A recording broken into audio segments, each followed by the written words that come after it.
Welcome to Coaching Uncaged by Animas, the podcast that explores the art, science, and career of coaching.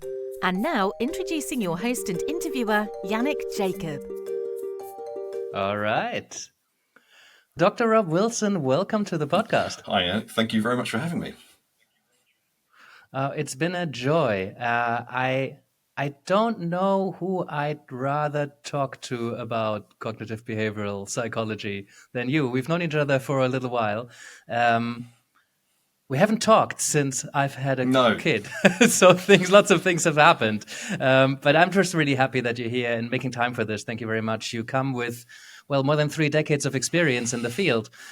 You come originally from therapy. You've written a bunch of books. A couple of them sold really, really well. So if you're interested in cognitive behavioral therapy, definitely an address to learn more from. But what I really want to acknowledge that is what we share. We share taking what we've learned and bringing it to a much wider audience.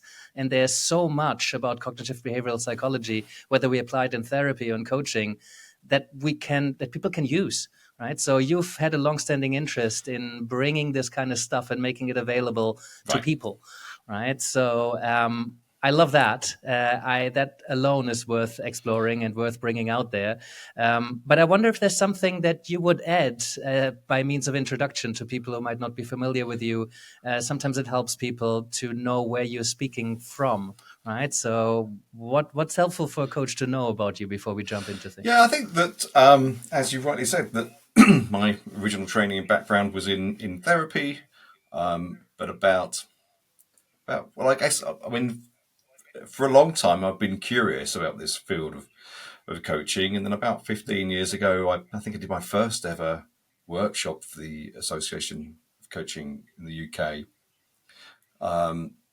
And now I do some regular teaching on the master's course at Henley Business School. Despite what I do, they keep having me back. And I've written a few book chapters now, quite a lot of them with Professor Passmore. With Jonathan, and yeah, it's been lovely having this sort of alternate life, if you like, as a practitioner. I'm really enjoying meeting coaches and people that are training in coaching, and being from a perspective of someone who's always worked in healthcare, pretty much man and boy. It's been really fascinating learning more about the kind of wider world of work and all of the different challenges that brings. So it's been really enriching. Mm-hmm. Yeah, I wondered, I'm always curious this season to kind of go a little bit into the roots of the, giants whose shoulders we're standing on. I do have an interest of what drew you specifically to the cognitive behavioral framework. So maybe you could make it personal. You could start with, keeping it a bit more theoretical at the beginning.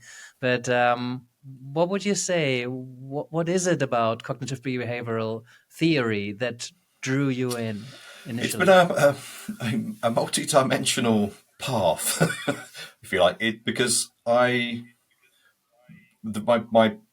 contact with the cognitive behavioral approach started when I was an undergraduate looking to do a placement year. That's in my sandwich course. And I persuaded a psychiatrist called David Veale to take me on as a placement student. And David was a leading practitioner of both psychiatry, but also of cognitive behavioral therapy. And through that experience of working with him, I then had the good fortune to sit in and watch a chap who many people will know called Dryden. I had the pleasure of sitting in on his groups for a year. And so that was sort of a crash course in our kind of more of the REBT side of the cognitive behavioral approach. Whereas my mentor at the time was another professor called Kevin Gournay, who was very much a behavior therapist. David Veale was more influenced by cognitive therapy, so more of a Beckian influence. And so I was getting all these speaking of sort of standing on shoulders of giants, I was getting all these incredible bits of information and support and nurturing from these people. And as a very enthusiastic psychology undergraduate, I was also very keen on the idea of trying to follow something that was evidence-based, which of course is where CBT has done rather well over the years in developing a very, very, very strong and extensive evidence base. So I was very lucky, really, where kind of fortuitous experience and the influence of others met with kind of good scientific credibility, and that was very, very lucky. Can I dig into that a little bit? Because there's an extensive research base, right? And that's what draws many people to the approach. And that's why cognitive behavioral therapy is one of the most widely spread approaches to therapy. Because if large institutions have to decide where they're going to put their money, they usually go with the highest confidence that this is actually going to work. And cognitive behavioral approaches, they created modalities that you can actually measure the outcome of, which is very difficult in therapy and in coaching, is to actually figure out how to measure the outcome. But most therapists and most coaches, they seem to be less committed to evidence-based modalities, because in the end, there's a person sitting in front of you, and they might just be the outlier to all of your theoretical knowledge, right? So why evidence-based? What kept you there? And what would you respond to someone who says, yeah, well, but what works, it works. And I know that it works because the person tells me so. I mean, I think the point is that, again, that's to an extent, if I saw a doctor for some, say I had cancer, or something like that, and the doctor said, well, I prefer this kind of medication. I've never done any tests, there's never been experiments to show whether it's as good, better, worse than any other, but this is the one I like. I'd be pretty concerned. And I think that in the world of both helping people overcome their mental health problems, but also I think in terms of helping people to optimize their mental health and productivity, I think we do owe it to have some scientific rigor on some of the principles and techniques that we use. Aaron Beck, the founder of cognitive therapy, always had a pretty good answer to the question you're asking, though, which he would say, well, the best definition of what cognitive therapy is that it's anything that works. Yeah, but what works, right? And I remember my wife laughing at me when I said it works, and she's like, well, what do you mean? What is works? Yeah. I mean, in CBT, in CBC, we're probably keener to try and operationalize that with people a bit. So we're very much about trying to define at the outset, what is the main problem that you want to work on, and what are the main problems, and to try and get some clarity of what behaviors would really show that problem had improved. So we're trying to move towards overt measures like, would the number of hours you're spending on X activity be greater or fewer? Would you be able to approach certain situations differently? Would you feel differently emotionally? And we're all about, despite the technical side of CBC, we are all about following the emotion. And we would say that you probably can get people to give relatively good estimates of their own emotional intensity, of whether I feel 10 out of 10 anxious or 7 out of 10 anxious, or 8 out of 10 stressed, or 4 out of 10 stressed. Well, I think we give people the credit they probably can give us a relatively good finger in the air. And if you strap that to observable behaviour, you've got something that you probably can start to say, well, it does look and sound quite a lot like things are getting better. Mm-hmm. Yeah, and in a way that goes into the heart of the behavioral approach already, but you also mentioned emotions, right? So maybe we can take a couple of steps back and put a little bit of frame around the approach, because you say, well, it's measurable behaviors. What's actually measurable? What can we call it works or it's effective? And one of the underlining tenets is that, well, what you can measure is what people actually do. now we also appreciate that we can measure what people feel, even though it's quite subjective, and it works in much more complicated ways.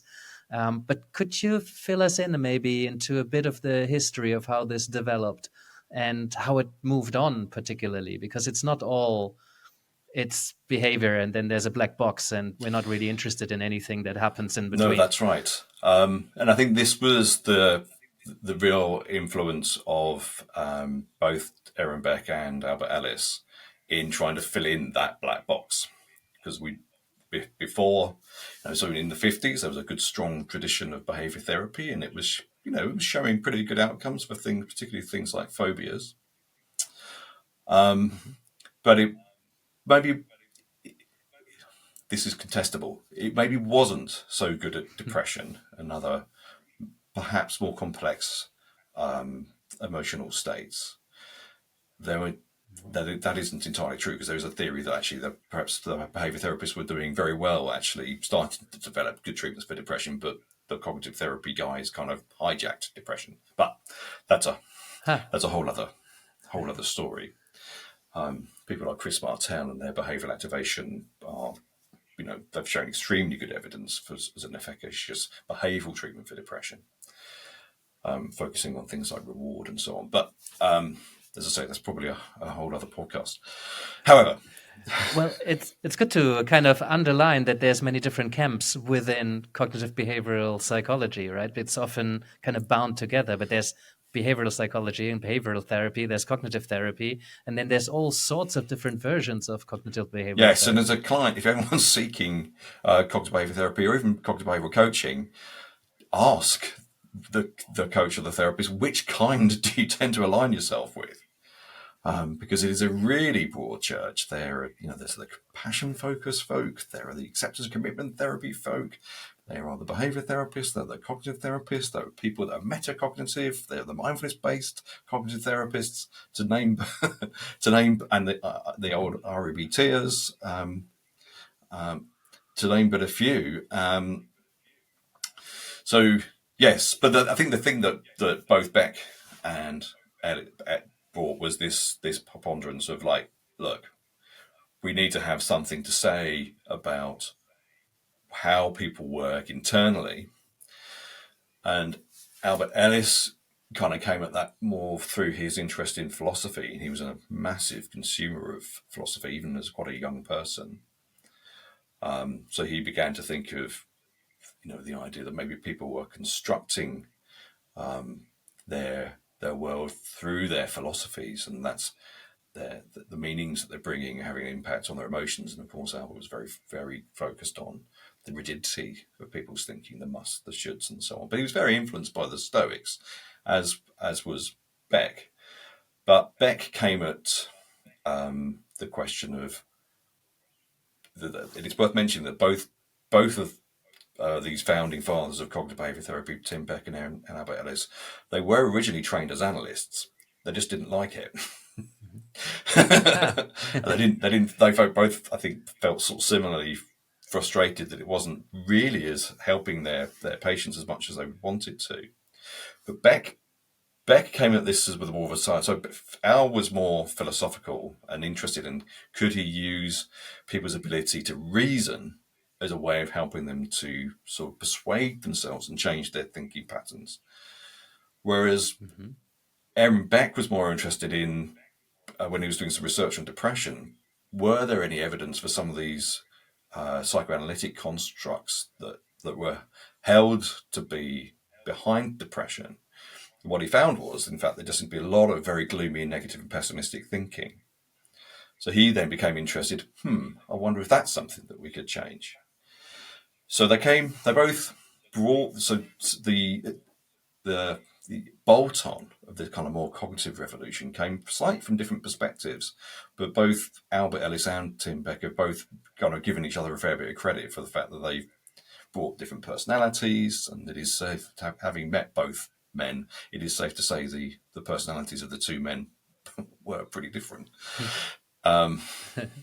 You only have to watch some of Albert's videos on YouTube to get a measure of him being a relatively unconventional man. But yeah, so this kind of gave this perspective of maybe we can make sense of how people feel by understanding the reasons and the meanings that people gave to their experiences. And that was a significant development in our ways of responding to people's distress, because it opened up a whole new dimension. Mm-hmm. So, can you talk us through the development from behavioral through cognitive through the integration? Because there's distinctive ways of working with people, and then it got brought together. Well, yes, and that's a bit muddy, if I'm honest, because it rather depends, because it's not really as if the cognitive behavioural tribe got together necessarily at a certain point and said, right, this is, now we are, there was a date where the behavioural therapy, before we had the British Association for Behavioural and Cognitive Psychotherapists, we just had the British Association for Behaviour Therapists. So at some point, that was brought in. But in reality, what happens is that cognitive behavioural therapists do kind of act a bit like kind of magpies. And so there are techniques that they are using from cognitive therapy. And in Beck's version of cognitive therapy, you have what's called behavioural experiments. So there's always been this idea that you don't just reason your thoughts out, that you test them, you see them as hypotheses, and you test out your unhelpful thoughts. Mm-hmm. So some people started to refer to it as cognitive behaviour therapy, even though they were still really pulling from the Beckian tradition, the strictly cognitive therapy tradition, to try and just emphasise, no, we do use activity scheduling, we do use behavioural experiments. And this is the same as what Albert Ellis did. REBT, Rational Emotive Behaviour Therapy, was originally rational therapy.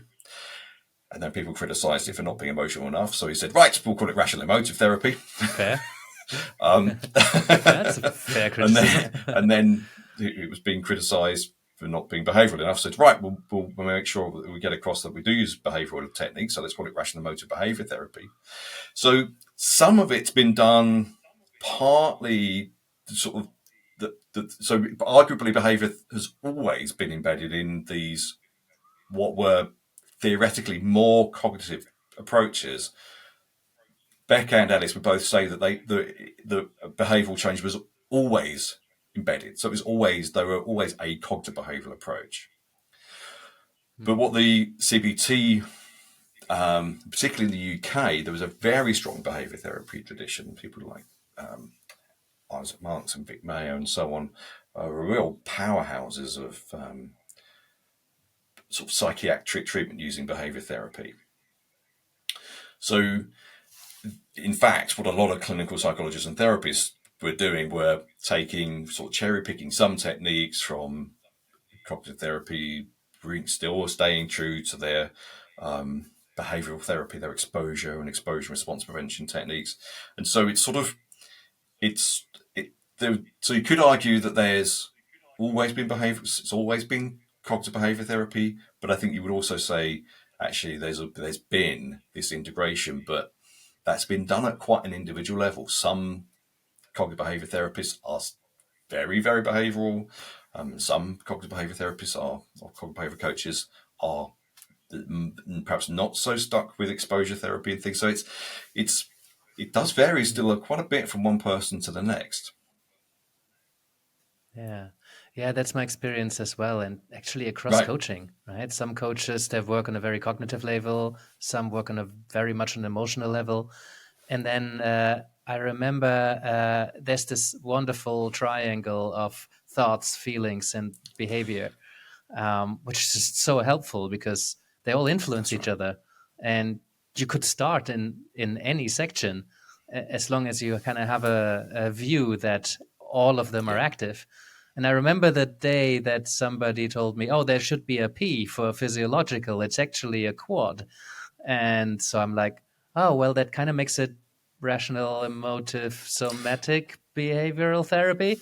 So this working with the body has come in, but it doesn't seem to have been acknowledged as much.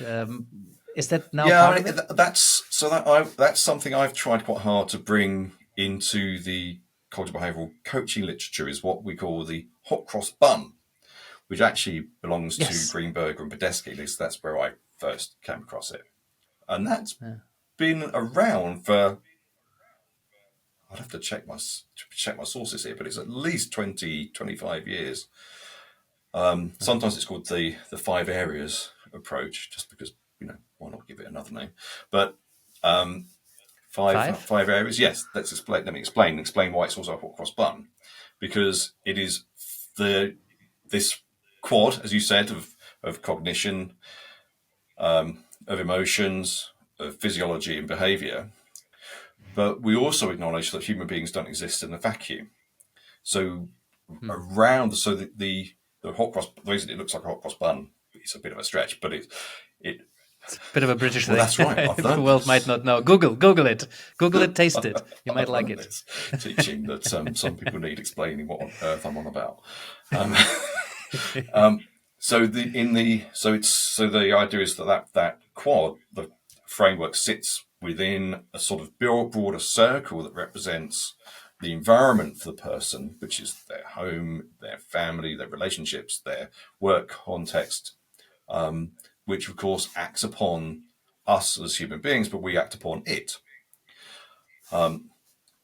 So it does form a five areas, which is so I've moved away from the traditional ABC version of. I think it's useful to help people understand that between our activating events, our experience, and our emotions, there are beliefs, our meanings, and so we have in A stands for activating event or adversity, B stands for beliefs or meanings, and C stands for consequences of the way our meanings interact with our experience, which of these consequences are emotional consequences and behavioural consequences. And that's fine. It's a popular model. It's quite simple and It's fine. it's clear, but it doesn't really give enough space for the physiology. And we have like appetites and sleep patterns and various other things like heart rates and other physiological aspects, stress responses, bodily tension. These things do make an impact on our psychological well-being, and we live in a world, and I think it's important to think of that as quite a broad and multifaceted thing, as I say, which both acts upon us, but the way we live, how organised we are or not so organised. I'm not looking at my office too much at the moment. Has an impact on our well-being too. So all these factors are important, and I think this hot cross bond model gives more stimulus for coaches to think about this whole picture of a human being. And I think the beauty of it is it means that gives us a much wider range of areas for people to think about how they can grow and develop.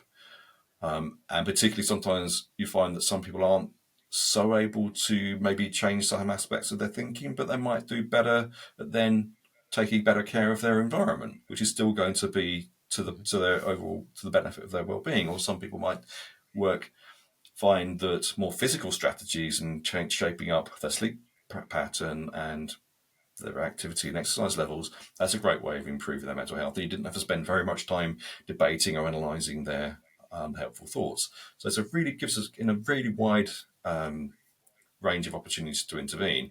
And I don't know whether you'd agree with this, Yannick, but I think it also perhaps means it could be a bit easier for people to integrate other models with CBC. I'm a bit curious to know what your thoughts are on that. Well, that is the exact kind of gripe that I've had with cognitive behavioral approaches when I started studying psychology. It all seemed quite limiting because what about the body and I'm not sure. It all seemed very methodologized. That's not a word, but it all seemed very stuck on a particular kind of methodology, treating or intervening around very particular symptoms. And that it seemed that at some point it's very effective in stopping that particular symptom, But for me, it always felt like the symptom pops up on another end, right? If you fear flying, you're no longer afraid of to fly, but there was a root cause for that kind of fear, and chances are it pops up in a different way. So when we open it up to explore a lot more areas than just what is the behavior or what is that particular emotion and in which particular context does it occur, and if it no longer occurs there, then I guess you're now healed. It doesn't quite seem like that. So open it up to other areas. Seems that there's a lot more capacity to have the conversations that we need to have. But then do we lose the specific effectiveness in a very particular area? That's the question. That is such a good question, and I think that's the responsibility of both coaches and therapists, is to know where do certain approaches have specific benefit for specific kinds of problems, and like it or not, there is an evidence base for this. And quite a lot of time and money and both patients and clients have given their time over to participate in these trials. These are, and they're not driven. It's not very often driven by kind of power-hungry egomaniacs. You're oftentimes put together. These trials are run by very well-intentioned, quite ethical folk. Mm-hmm. So I think it's the role of the coach and the therapist to have a really good knowledge of what particular techniques are very good for a particular kind of client problem, so we can hopefully give the client the benefit of those interventions, such as, simple things like learning to lose self-consciousness and be able to get better at refocusing your attention externally, has a particular benefit for things like performance and social anxiety. And so there are important areas, so that not all aspects of that hot cross bun are created equal. And so we can still, that being said, the coach is there to, and I've got in hot water with this point, by the way, in other coaching conversations about how much should a coach, is coaching if you're in any way directive or you make any suggestions. But the tension here is that I don't think you can ask the average coaching client to go and read all of the psychological literature on all mental health and psychological well-being. I just don't think that's fair. I love Martin Seligman's work, and I think that's, the positive psychology movement has been fascinating, but I don't think even that we can ask someone to go and know everything about. So I think we do possess some additional knowledge, and we can ask permission about whether the client would like us to share it, but we can share that there may be particular techniques or particular areas of focus that might make a bigger difference, and we can invite the client to consider focusing on those evidence-based principles and areas that we're guided toward. But they can tell us no, and they want to work in a different way, and if we still think that is safe and makes sense for them, then fine. But it is both disingenuous to act as if we're completely oblivious to all this knowledge, and I think we are not going to help our clients sufficiently well if we don't take advantage of some of this evidence base. I'm sermonizing. Mm-hmm. I apologize. I'm definitely sermonizing. No, I appreciate that. But that's the thing. I haven't made it a secret. I'm quite an integrative practitioner. I draw on a lot of things, and I chose my framework connected to the existential framework because you can integrate all of these other bits from other approaches. So I think coaching is something that's necessarily integrative, right? Because it's very difficult to be a purist, even within something like, let's say, cognitive-behavioural psychology. You worked a lot with body dysmorphia, for example, but even something that is maybe a little bit more simple, if we can call it that, like a very specific kind of phobia. There can be step-by-step programs how you can help somebody and guide somebody through feeling less of that symptom and being able to now fly places, which is going to make a huge difference to your life. So I no longer believe that. By definition, it's limited if you work on a very specific thing with a very specific focus, but that doesn't mean that it's worse. Right? In some ways, it's a lot better, and I guess that speaks to the frustration that that, for example, Beck felt and Alice felt when, they sometimes spent years in psychoanalysis. Sometimes everything just kind of shifts and all of the things fall in place. But if you keep things very, very, very open, then you might allow for the conversation that really needs to be had to emerge. But then you're also missing the opportunity to go into a very specific area and create change really fast. This is the tension. And that seems to be what cognitive behaviorals have mastered, to create change very fast in a very specific area. The great thing, I think, though, that we have to remember is we do have another smart person in the room, often smarter than me, with whom we can share these dilemmas about, how do you want us to, how do you want us to help you? What kind of things were you hoping we'd do? And, we can, again, this is the other thing I think that Windy's been really, despite the fact that he's obviously, Windy Dryden, strongly associated with REBT, which is one of these kind of very focused, kind of quite systematized approaches. He's also been writing quite a lot about taking more of a pluralistic approach, where there's much more latitude to try and collaborate with the client to figure out the kind of approach that they would most like to experience.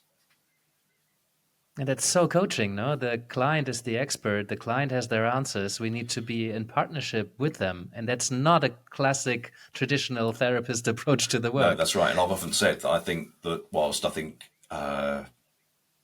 coaching maybe has some things that it can still learn from therapy, I think therapy, particularly cognitive behavior therapy, can learn quite a lot from the stylistic and the kind of attitudes that underpin coaching. Yeah, it's just very empowering when somebody believes that you've got this, and I can, I can travel alongside. I can put some things on the table that I know, perhaps, but in essence, you've got this. But, when you've studied something at depth and, you've studied and you've taught and you've authored and you've read so much, why wouldn't we put that on the table? And I've seen many coaches grapple with that, right? It's like, but I have a lot of knowledge and information. Why wouldn't I put this on the table? And a Heron might say, in Heron's intervention styles, well, putting information on the table is part of the role of a practitioner. It's a very legit style of facilitation and of intervening. When many coaching schools teach, you must never give advice or make suggestions or share your opinions or your knowledge. It's really not about that. And I get a different vibe from, and I've had the privilege to see you work on a different course that we work together on. There is something that we can guide people through, and it will help them. And we acknowledge that we have some expertise. That's right. And I don't think there's anything necessarily stopping us from taking a particular tool from the toolkit and using that to help to I oftentimes think of what CBC brings is the kind of dyno rod that we can the kind of using to unblock a drain pipe. They kind of sort of again is it going in a pipe and it like kind of drills down? We just or just push it through. So these they're called drain rods. These we're excuse me. I think something that we're quite good at is, and I quite often see this in the demo sessions that I do, which are often just very short standalone sessions that I'll do with students or sometimes in deeper podcasts and things, is that you've got someone who is resourceful and creative and in many ways is doing rather well, but there may be just something that they're really stuck on. And very particular pipe is blocked. Exactly. And we're quite good at coming in and helping to unblock that pipe. And then the rest of the system can start to move more freely, and the creativity and personal growth and movements towards well-being are going to maybe kind of start to work a bit more effectively because that blockage has been dealt with. And so that shouldn't stop, again, coaching being there to support and encourage. And I love that position that you've just said, like, you've got this. And having someone who is that and being that person with someone who's amazing, having that person in your life who has that faith in you is incredibly empowering and sets great conditions for growth and healing and all kinds of things. But I think where we can maybe add something sometimes is the unblocking. Yeah. How do you carry the responsibility, right? Because I wonder, because if you bring in knowledge and you bring in some guidance, you say, well, shall we try this? This seems to help. And then, people come to you for help and you've got the tools. And so often I'm assuming you're going to be related as and, looked up to as the person who knows how to, show me the way, show me how to get out of this. So there's a lot to carry there, I take. Yeah, I think you've got to be careful about that. I mean, I think if you're, patently fallible in the way that I tend to be, and oftentimes, I think my clients give me, a great deal of slack and latitude for my various fallibilities. But I think, in all seriousness, significant levels of humility and really keeping your feet on the ground and being very aware that you may know a little bit about something very specific, but that tends to mean you know very little about an awful lot of other things. And trying to use, we try and use principles like what we call Socratic questioning. Not just a slightly American twang that I slip into saying that, Socratic questioning. Can you put a frame around this for people who are not Absolutely. familiar with it? So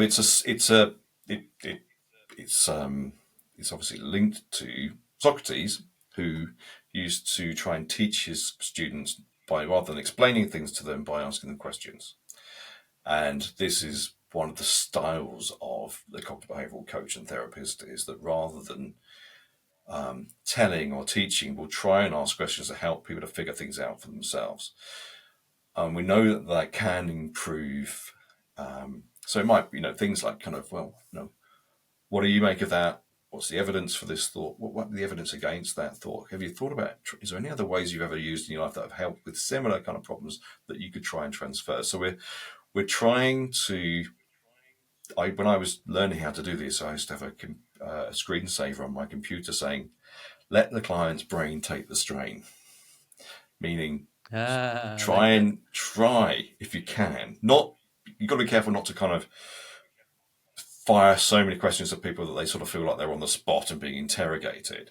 But you want to try and, again, it's about showing faith. Look, I reckon you've got this. I reckon you've got a good idea of how to figure this out. And it's a pretty solid principle to work on the assumption that most people probably got the ideas and the principles that are working perfectly well in one area of their life, and if they just haven't maybe thought to transfer it over to a different department of their life. And so that's one of the things we're really curious about, is have you ever encountered something that's been a bit like this before, and how did you try and approach it? So it is built into the cognitive behavioural tradition that we want to try and stay collaborative, and we really do want to try and stimulate the client to do their own thinking and ask them, how do you think you could test that out? What would you need to know in order to feel more confident about that particular new thought or belief? What would you need to see? So you do want to kind of keep it, you've got to be very, very conscious of that power. We're not ignorant of that power differential. Yeah. We're trying our level best to level it as much as we can. Yeah. I've seen a lot of coaching demos. I've seen a lot of coaches in supervision who I imagine listening to this right now, and they're thinking, well, yeah, but if I have the answer, and then, there's a difference between Socratic questioning and asking questions to kind of steer the client towards the answer that you already know was the right answer here, but you want to make it seem like they came up with it. So you need to ask very clever questions so that they kind of get to the answer that you already had in mind. Sometimes you have some answers, right? Because you know what sort of things work and what sort of things maybe won't work. So how do you navigate staying open to the client having got this and you having expertise to know what works and what doesn't? So that's where things like getting plenty of supervision as you're trying to learn how to do this kind of thing well is important, because you can sometimes quite easily spot the coach or the therapist who's fallen for their own genius, and they can see that they figured out what the solution was 15 minutes ago. They're just itching to get the client to where they think they need to go. And there may be some things like, there aren't that many people who've got more confident about public speaking by avoiding it more, say. So there are some processes which are, but in fact, your client will know that too. You just have to ask them, if you knew a child who's afraid of dogs, how would you help that child to get over that fear of dogs? And the client will tell you. And then you say, well, any thoughts on how we could try and transfer that idea across to this concern? So, but you've got to really, because it can be surprising if you stick to being Socratic. Sometimes the client will come up with a suggestion or an idea that just had never occurred to you. That's because you're not the font of all knowledge. You're still just a person, even if you've read a few books. And so it is this real skill to kind of almost feel this bright idea or solution arise in you, but to be aware that, oh, right, so that's almost like a rabbit hole we're not going to try and go down too soon, and try and step away from that and instead stick with trying to help the client to figure it out for themselves as best as you can. Not easy. Yeah. Have you been in a situation where a client came up with something and you're like, oh no, please don't do that. That's a terrible idea. Yeah. How do you deal with that? It's often in the direction of when people get a bit locked into the idea that they're going to change other people. Because of course other people do cause us a bit of trouble now and again, but a very British way of saying it. But setting yourself too much in the path of that's, I mean, I'm all for helping people to become more assertive and standing up for themselves and so on, but it's often this area where you think you're going to sort of knock X, Y, and Z person into shape, or you're going to really even try and recruit other people to try and knock X, Y, Z person into shape. It might be a partner, it might be a boss, it might be a colleague, it might be a brother or a sister, but I might sort of say, can we just consider the pros and cons of this? And have you tried this kind of thing before? And can you tell me how it's worked? Because it might be they say, look, I'm a master of getting people to change their ways around me. You're worrying too much, Rob. Honestly, this is fine. I don't know why I haven't thought about it before, because I'm always skillful at it and I'm always elegant and it always goes my way. Then what do I argue against? But again, you as I often say, you don't just set your common sense aside when you step into the consulting room, and so you may say, "Can we just stop?" And I'm just curious about whether we might just, as I say, look at the pros and cons, or just check out how that strategy's worked in the past. Yeah, and as soon as you are genuinely curiously exploring the details of whatever they're telling you, then, I mean, they're going to lay it out on the table, and then hopefully they can see it. And if they can't see it, maybe you can make an observation of what you see and see how they make sense of it. Do you mind if I share a concern? And absolutely. Exactly. That's exactly right. You can just be more straightforward, of course. Yeah. How do you manage the power dynamics? Because, I mean, in therapy, it's much more difficult. When it's in a coaching context, I would assume people still look up to you as the expert when you kind of want to meet them at eye level and encourage them to, experiment with hypotheses and take charge of this process.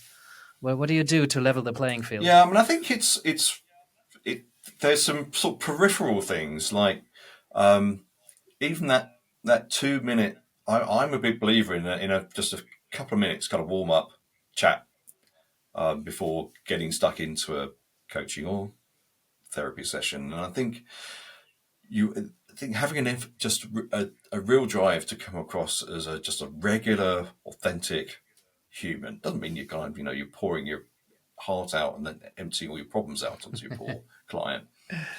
But you want to, if someone asks how your weekend's been, you might tell them a little bit about how your weekend's been. And it's just looking for these opportunities to just keep yourself in your client's eyes as just like a regular person. And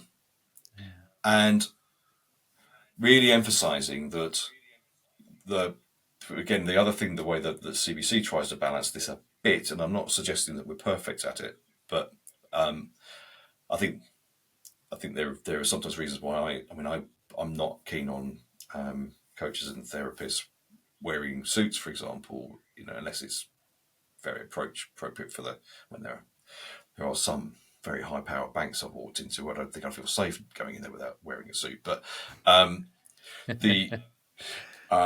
but you're trying to find these, just around the therapy, trying to find these touches which might kind of make everything feel a bit more normal. But the other way in which CBC tries to get around this is we're very, very heavily focused on the work that happens in between the sessions. So it's really the big question in CBC is, how can we find out more? So, and that emphasis on then encouraging the person to go and try some things out, to maybe change behavior, to test out a thought, increase a certain strategy, reduce a certain strategy, and then being really the thing that really helps. So we're trying to show that this is we're trying to take the position that we're the personal trainers and the sort of physiotherapists of the therapy and coaching world. But the thing that makes the biggest difference is how curious you are, how genuinely curious you are about how someone got on afterwards. Because then you've got a real opportunity to connect the progress with the efforts that they've made and to really facilitate their learning from the things that they've done and to stimulate their minds about what their thoughts have been about testing a certain thought prediction out or trying out a new behavior, and then their thoughts about what they would do next. And then that's your opportunity to really kind of help to show that you're really interested in what they think and what they're learning and what their plans and things are. And I think that's again, it's not a perfect answer to the questions. I'm not sure there's a perfect answer to the question, but it helps. Yeah, and that sounds like you essentially work a lot with homework and probably do your best not to call it that. But how do you? That's right. How do you balance having expertise, having expert guidance in tools, techniques, and what they could be doing, versus letting them take charge of this? Well, essentially, sort of a scientific process of experimentation. Yeah. So I think it's a really great question, and it's quite multifaceted in some way, that question. I think we sort of try and provide a spirit and a kind of framework. So the spirit is, as I say, of inquiry. How can we find out more? Thoughts on facts, their hypotheses to be tested, and maybe there are alternative thoughts to try out. And maybe there are alternative behaviors that may or may not work out so well. Let's try swapping being maybe so perfectionistic for being, maybe see if you can boost how spontaneous and humorous you are with your colleagues and see how that plays out, rather than being sort of so critical of the details or something. Let's just test this sort of test some of these theories out. So I suppose we're trying to set directions, like approach rather than avoid, for example, is a pretty important direction in our model. Flexible thinking rather than rigid thinking, maybe slightly more optimistic thinking rather than pessimistic thinking. These are directions we're sort of setting and we're encouraging. But one of the things we'll try and do often is to try and get someone to do a bit of brainstorming, or we'll try working out some options together of things to try out. So, rather than there being one correct answer in changing behaviour. Let's think together what alternatives there might be to so much checking or reassurance seeking or procrastinating in particular, things like that. And so we'll try and set this idea of, let's try and do things maybe a little bit differently. Let's see what we can learn from it. But the specifics of that are going to be, so what do you think? And what are your thoughts on what you could try out? And so we're trying, as I say, to kind of keep as much choice and flexibility as we can within a certain kind of theoretically driven framework and set of principles. I don't know if that sounded a bit like I was dodging the question. No, I was contemplating going a bit further into it, not because it wasn't unclear, but just because I was curious about how you would contract around that. But then I also am looking at the time, and there's a couple of other questions I still had on my mind. So, would you add anything to that? Something I'll often do is suggest that before people have either coaching or therapy, is they look at a relevant text or something on a website, so that they can get a sense of what the cognitive behavioural approach looks like. So the big thing for me is that part of contracting is that informed consent.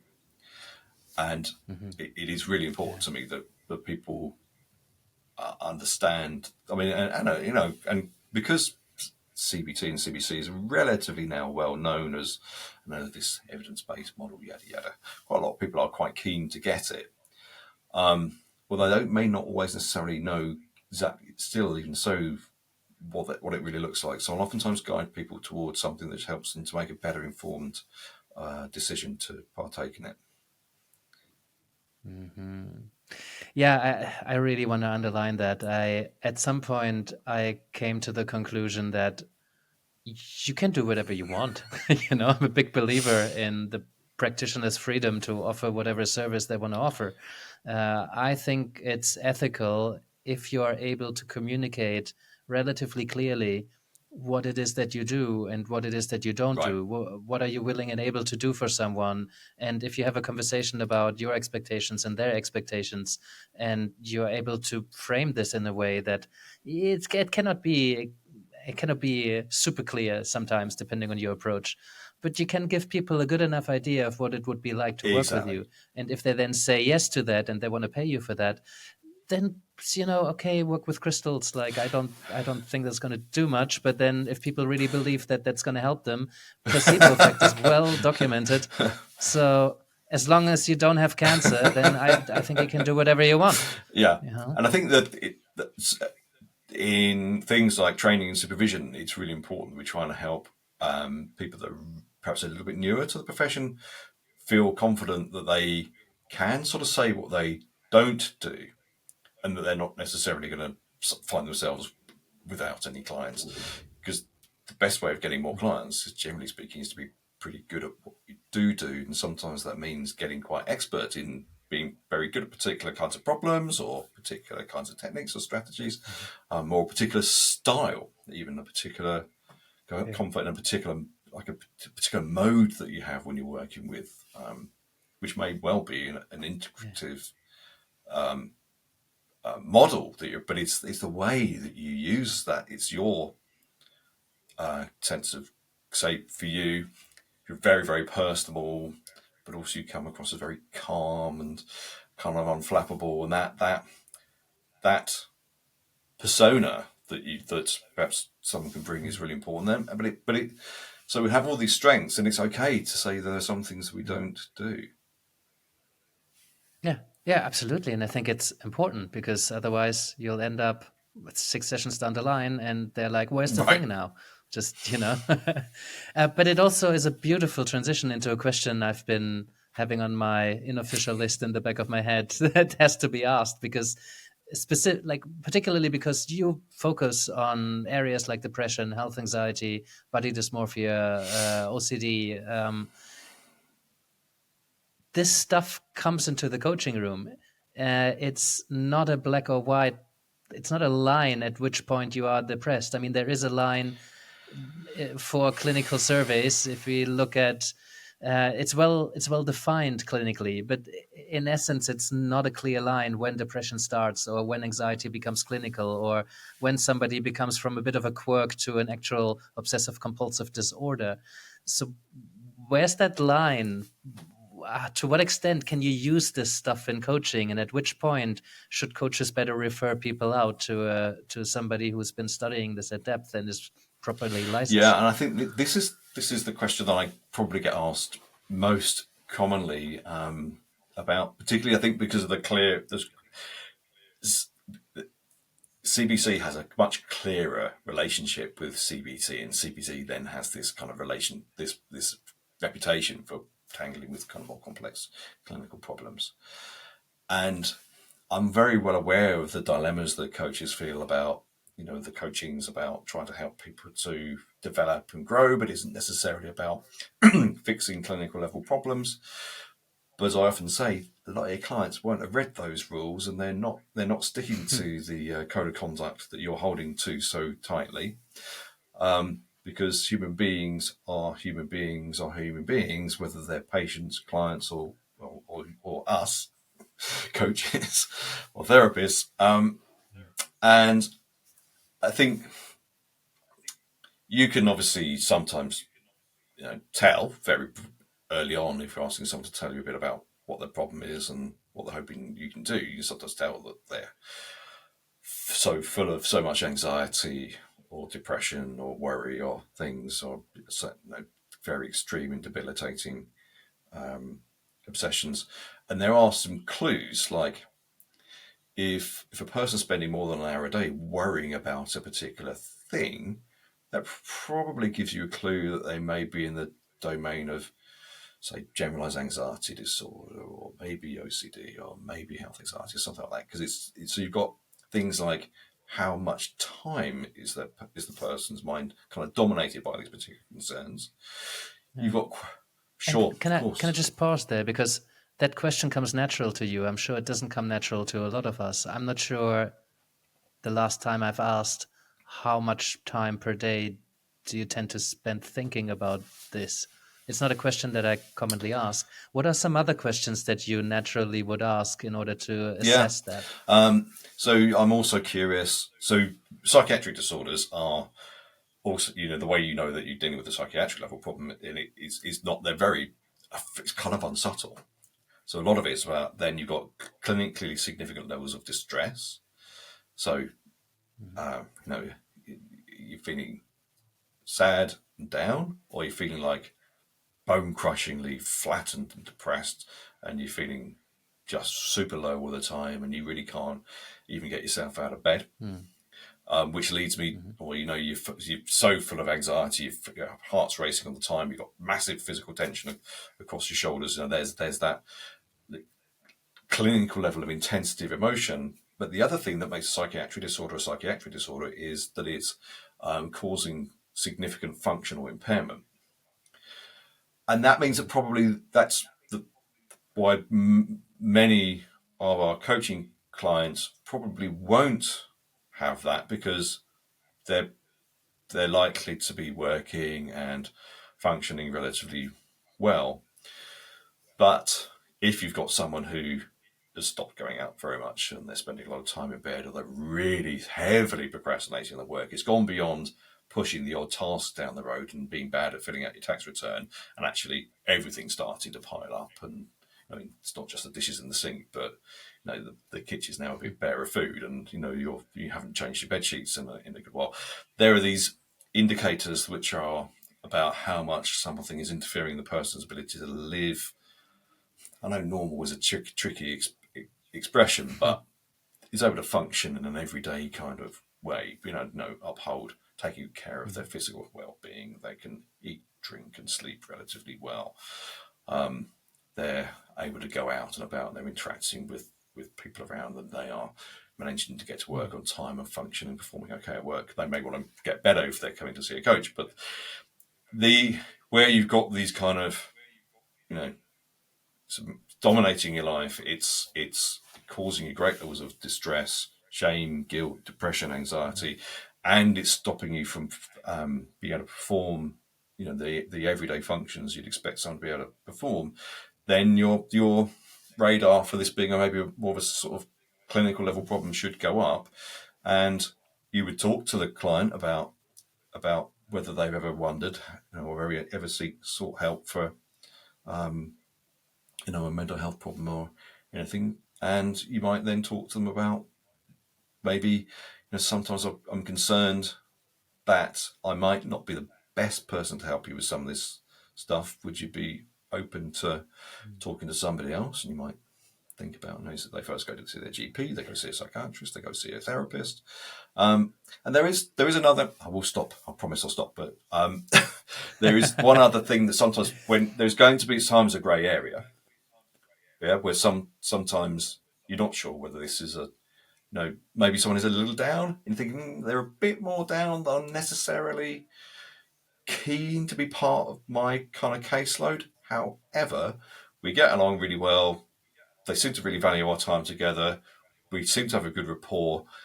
And so the other thing you'll do is be a scientist practitioner, in the sense that you'll see whether your help is working.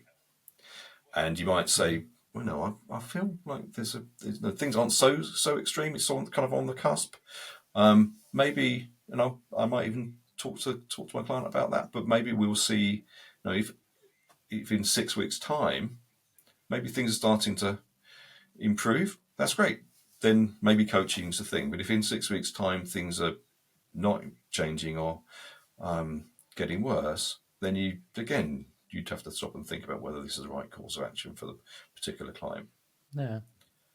Yeah, and here is it again, the working in partnership, right? You could actually be transparent around how come I had a client recently who approached me who lost a life partner, married for decades, fairly recently.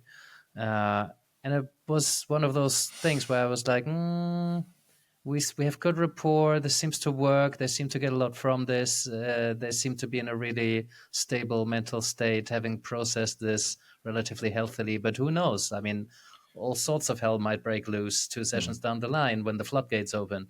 And they haven't. I'm always thinking, well, am I robbing this person from an opportunity to work with a therapist who's properly trained?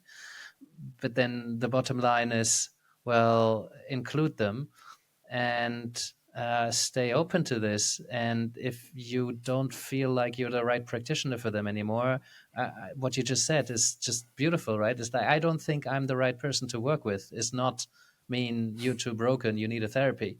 It's more like, I think you might benefit more from unpacking this on a weekly basis with somebody who's trained in working specifically in that That's sort of right. depth. And and it's, even as a therapist, there are some problems that I'm, relatively speaking, quite specialised at.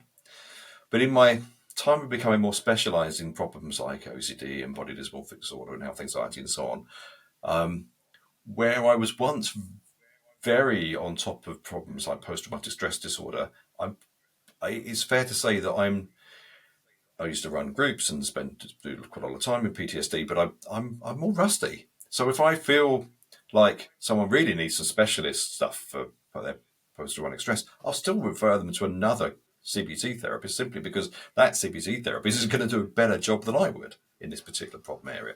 Mm-hmm. And that will come up in coaching. There are some people who are particularly good at helping, maybe with helping people to move through change, where others are better at helping people develop more confidence and performance confidence and things.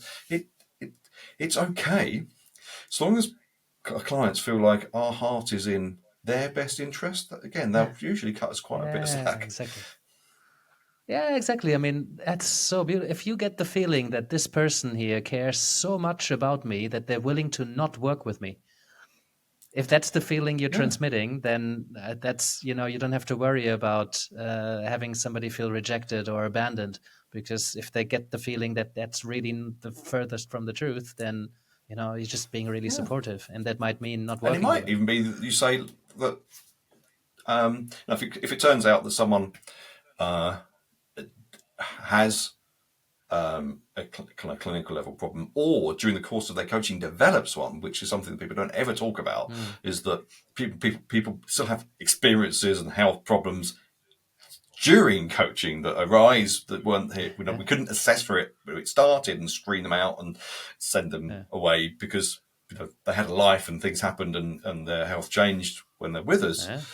You can still you could say to someone, look, I'm not sure I'm the best person to help you with this problem, and I maybe recommend you to go and see this particular person I know is really great at this.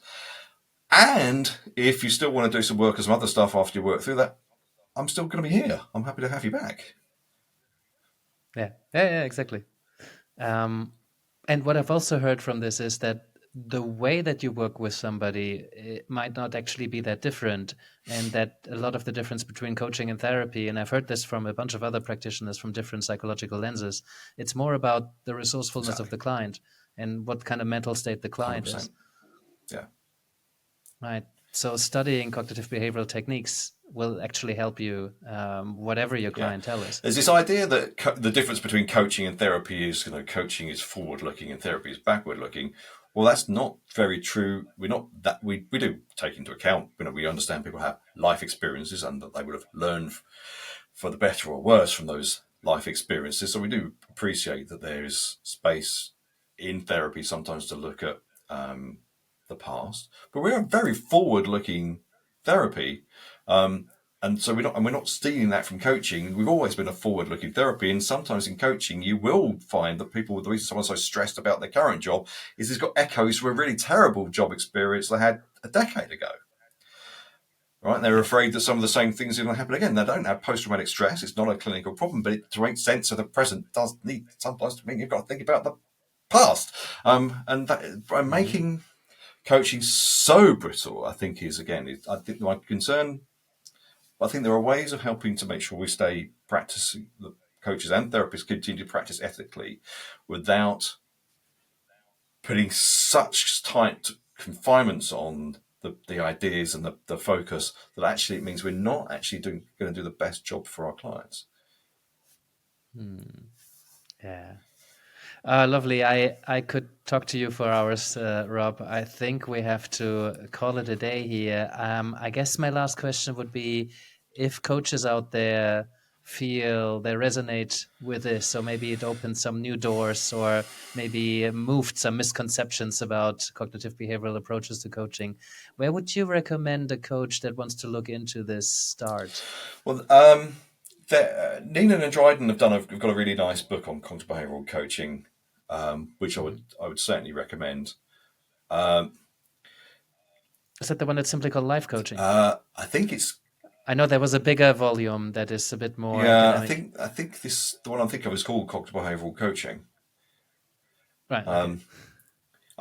If you're interested in a very accessible, if you can do the mental step of mentally swapping out the word therapy for coaching, there are great therapy focused texts. Like, my book Cognitive Behavioral Therapy for Dummies is a good route around the general model and the ideas, as are things like Greenberg and Podesky's Mind Over Mood. That's a terrific book. Again, these books are built aimed at clinical level problems, but as we've discussed, it's not the techniques and the principles that change, it's the problem, the focus of the problem area, and as you say, the kind of mental well-being level of the client that changes between coaching and therapy. And so by all means read books on cognitive behavioral coaching, but you're probably going to get a better understanding of the tradition and the approach by allowing yourself to dig into one or two therapy-based texts too, in my view. Well, know your roots. I'm a big fan of that, both musically and academically.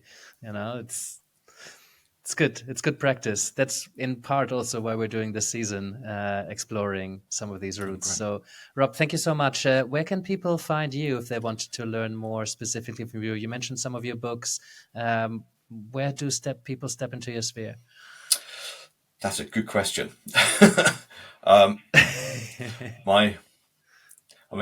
I do tweet a little bit, but I don't do enough of that kind of thing. I do some